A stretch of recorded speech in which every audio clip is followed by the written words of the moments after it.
You're watching Oklahoma's News 4 at 6. Right now at 6, a man attacked on a city bus. Thanks for joining us. I'm Jolene Cheney. And I'm Eli Roberts, in tonight for Kevin Ogle. That man says he was attacked all because of his service to our country. Tonight, police want to talk to a pair caught by cameras on the bus. News 4's Jessica Bruno on Crime Watch for us tonight. The victim in this case was on an Embark bus that came to a stop here at 10th and May. That's when the violent incident occurred, leaving him now fearful to ride the bus. Could something else happen to the next person that would be a lot worse than me?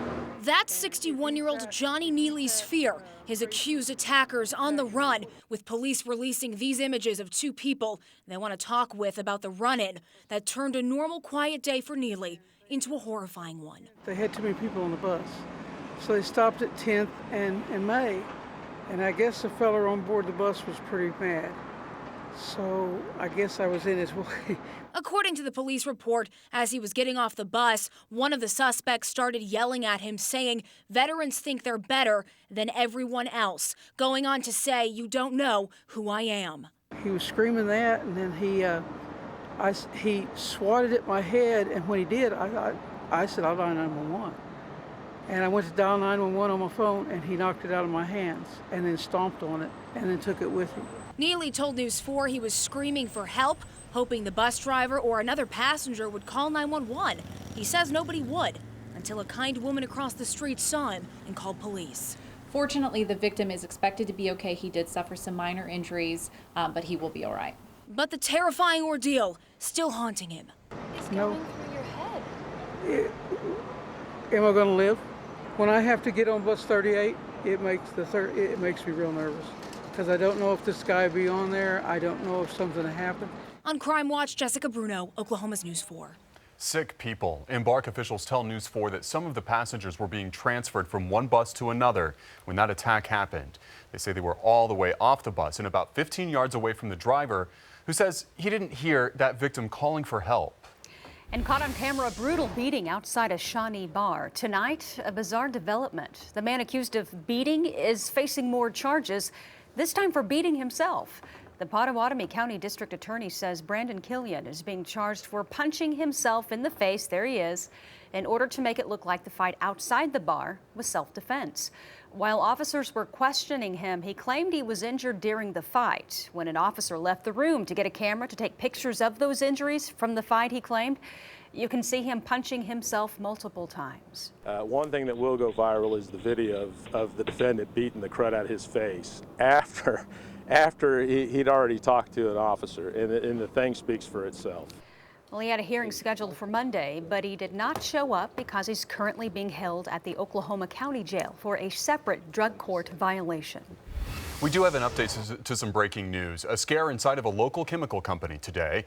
Air Comfort Solutions Chopper 4 over the scene at Moon Chemical near Southwest 8th and Council just after 1 this afternoon. Now, originally, firefighters were called out to check on an explosion, but once they got inside, they say they didn't find any harmful chemicals. All they ended up doing was airing out the place and turning it back over to the owners. Now, first weather from the Forewarned Storm Team. And for some folks here in the metro, a refreshing end to a hot July day going on right now. Let me show you what I'm talking about. Check out the view as we check our cameras and our storm trackers on this Monday afternoon of the showers and thunderstorms going on right now here in central Oklahoma. The best view may be from downtown Oklahoma City. Doesn't that look nice? Hopefully it's raining where you are. We're talking about the Chesapeake right here, looking from downtown Oklahoma City into South Oklahoma City. And this is heavy rain and temperatures that are in the mid to high 70s right now. Here's the view from 50 Penn. Let's time lapse that, and I can show you how it's coming on to the north at around 15 miles per hour. Remember lightning safety this time of year, but these are fairly heavy thunderstorms, not severe, but winds up to about 50 miles per hour, dropping the temperatures in to the low to mid 70s, replacing the low 90s we had just about an hour ago. It's not widespread, but showers and thunderstorms are developing. Kind of a nice thought here as outflow winds come in from the east with temperatures in the 70s. So it's refreshing to get that breath of cool weather and the heavy rain. Always could use rain this time of year. Lightning and thunder in South Oklahoma City up to about downtown, down to OCCC, down to Valley Brook and Crossroads, down into North Moore right now. A few more storms going up up over the Village and Nichols Hills, just west of the K4 studios here, and a few more over Luther and Arcadia Lake into Lincoln County. Guys, we'll track all this and have an update on that Oklahoma forewarn +7 coming up. All right, we can't wait. Thank you, Mike. Tonight, there was trouble at Turner Falls. 2 drownings over the weekend, and tonight, there are questions about why aren't lifeguards on duty there. The city of Davis actually runs the park. They say they tried to hire lifeguards, but nobody's applying. That leaves visitors with no other choice but to swim at their own risk. And tonight, News 4's Kelly Rolliard is investigating the situation. It's new at 6. Davis police say both of the people that drowned over the holiday weekend couldn't swim. One was sitting on one of these rocks, slipped, and never resurfaced. This was a very tragic 4th of July weekend. 6 people have died at Turner Falls since 2016. Dee Gregory with Davis Police says they tried to get lifeguards, but nobody's applying. We're constantly striving to make things better. We're looking at adding some signs that say danger, that warn of deep water and possibly a swift current. The Hamburg family watched the second drowning unfold. It was definitely terrifying when we pulled up here, and then especially when we heard the next day there was a drowning. It was definitely scary. But they say they never felt unsafe, even without lifeguards. That's all on point. I think that's really, really good. The warnings are there, and they drive around and security is real tight. Gregory says they're still working with the city to do their part in preventing another drowning, but they say swimmers also have to do their part. If you can't swim, put on a life jacket. I mean, we still want you to be able to enjoy whatever part of this park that you want. At some point, all of us have to assume some of our own safety, when we drive, when we swim. In Turner Falls, Kelly Rolliard, Oklahoma's News 4. Good advice there. And Kelly tells us that police have not yet released the identities of those 2 victims. Johnson & Johnson. Today, a Cleveland County judge dismisses their request to stop the opioid trial right now and ask for a judgment. News 4's Lili Zhang joins us now live from the courthouse with the latest developments. Lili. Well, Jillian, this kind of motion is common when it comes to civil cases, and we've seen it routinely rejected when it comes to other cases, as we saw today, but still no shortage of fiery arguments inside the courtroom. They want to hide the truth. They don't want to be honest. So let's talk about that North Dakota case. It's a trial court case. Attorney Brad Beckworth calling a legal attempt to end the trial against Johnson & Johnson Monday nothing more than a PR stunt. When I started opening statement here with the Attorney General on May 28th, that's a real-time stock chart. Their stock dropped to the tune of about $25 billion in market cap in the 24 hours after we started. They don't care about helping the state. They don't care about being at the commission. They don't care about helping abate this crisis. They care about protecting their backside. The nation's largest drug maker is accused of causing what the state has described as the worst man-made public health crisis, oversupplying Oklahoma with drugs and fueling the opioid crisis, a claim the company says the state has not proven, pointing to questions key witnesses have not been able to answer. Well, how much is too much? Which prescriptions should not have been written? Which patients shouldn't have received medications to treat their pain? The judge ruled Monday there is enough evidence to go forward with more witnesses from the defense as the trial enters week 7. What we face now as a country with respect to opioid overdose and opioid overdoses, unintentional, intentional, is an extremely complicated subject and cannot be pinned on the manufacturers of these agents. Now, the defense also called a Tulsa-based doctor to the stand today. He says that his practice primarily deals with chronic pain patients, and in part his testimony centered around his past interaction with sales reps. Reporting live in Norman, Lili Zhang, Oklahoma's News 4. Some dramatic moments in court. Lili, thank you. Coming up, the Thunder on a trade tirade. Now reports surfacing about where Russell Westbrook might go. Plus this. I jokingly say it's not a rebrand because I don't know currently what Oklahoma's brand is, and that's a problem. Is Oklahoma dealing with an identity crisis? We're going to tell you what the lieutenant governor plans to do to fix it.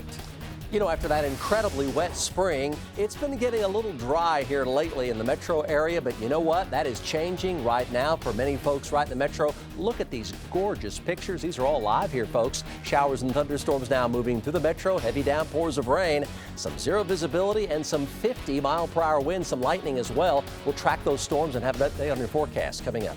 You're watching Oklahoma's News 4 at 6 with Jolene Cheney, Kevin Ogle, Mike Morgan, and Brian Brinkley. Oklahoma's News 4, looking out for you.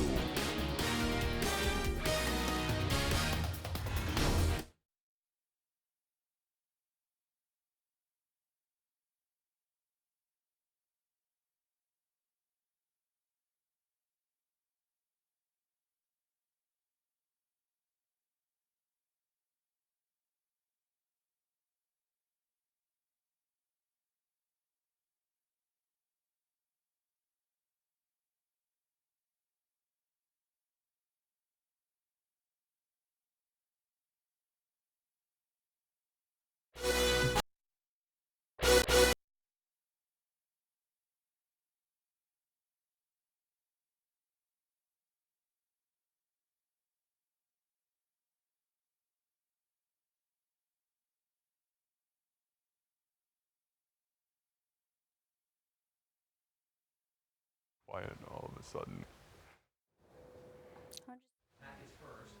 I'm just mad.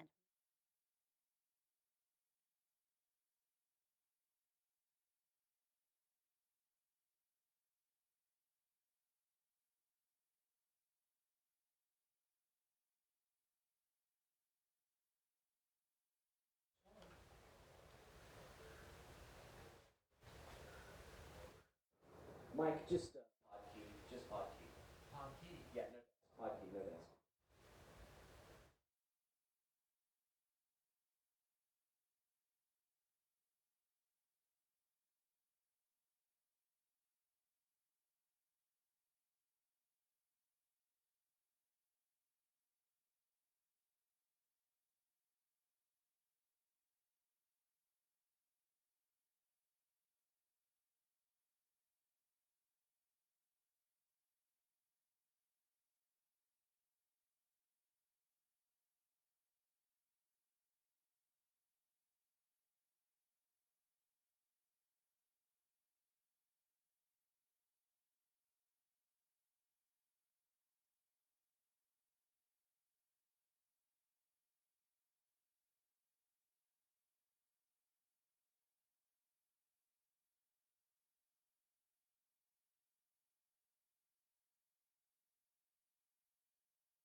Tonight, the lieutenant governor says our state is dealing with an identity crisis. And he's also saying that he has a plan to fix it, and it won't require any new tax dollars. News 4's Emily Akins talked to him about this plan. It's new tonight.